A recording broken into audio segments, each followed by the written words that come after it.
יש לכם איזשהו יחס עם הגדר? מצאתם?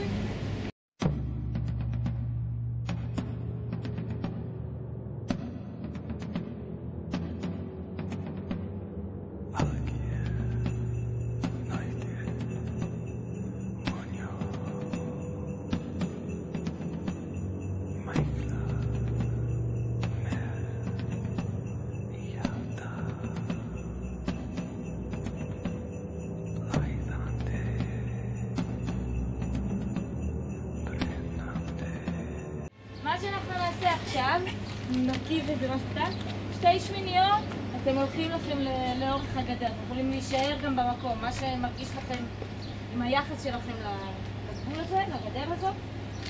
בשמינייה השלישית עושים את הקומבינציה, מסיימים אותה אחרי 2 שמיניות, מחזיקים 8-1 סטיק, ועוד פעם מחליפים מקום. עושה את זה פעמיים ברצף, בסדר?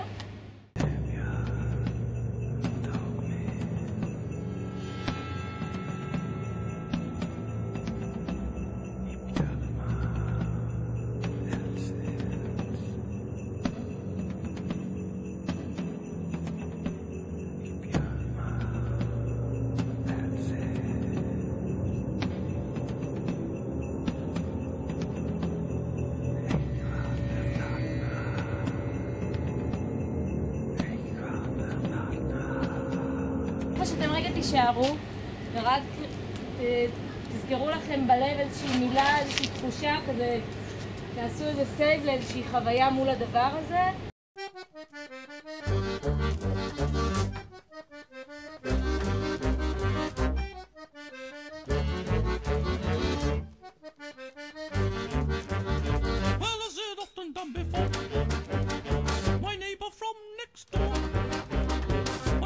Summer's day went out to the shops to walk about, and as he found it up, poor fella, he took with him his great umbrella. When it was noisy little wag, he came out and waved his flag, and William came in jacket trim, and brought his wooden hoop with him, and Arthur brought his toys, and joined the other bully boys. אתם מבינים, בעצם הגענו לכאן לראות דברים מנקודת מבט אחרת, פרספקטיבה קצת שונה. הדבר הראשון שאני רוצה לבקש מכם, בהמשך ובהשראת הטקסט שהקראתי לכם עכשיו, אני רוצה לבקש מכל אחד להמציא איזושהי פרזה תנועתית, משהו כמו 4-5 תנועות. אז מה למדת מהטיול בן? שאל האב.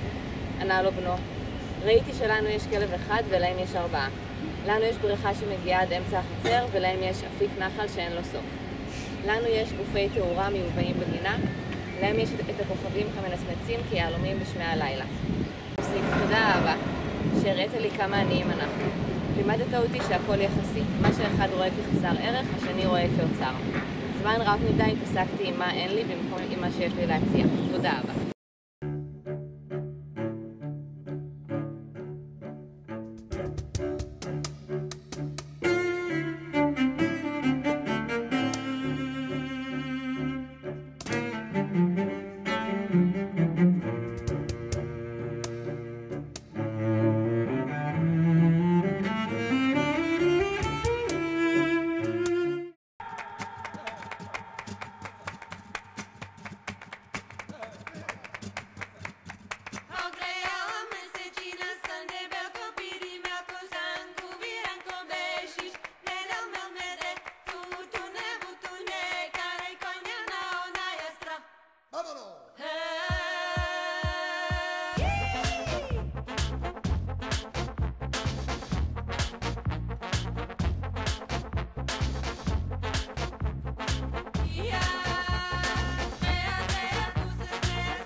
אז רק ככה לסיכום, עבורנו החוויה הזו רגע לפני שאנחנו עוזבים את הסמינר ויוצאים כל אחד לדרך חדשה או ישנה, או חוזרים לדרך מוכרת, הנה הבחירה להשתאות ולשאול את עצמנו כיצד אנחנו מסתכלים על הפנים וכיצד על החוץ, מה מעדד עבורנו עם מה ואיך זה מרגיש.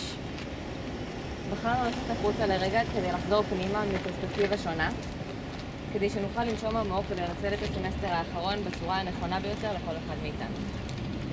באהבה, תודה רבה שנהנתם, תודה. לקחת את ידי בידך ואמרת לי בואי נרד אל הגן. לקחת את ידי בידך ואמרת לי דברים שרואים שם לא רואים מכאן.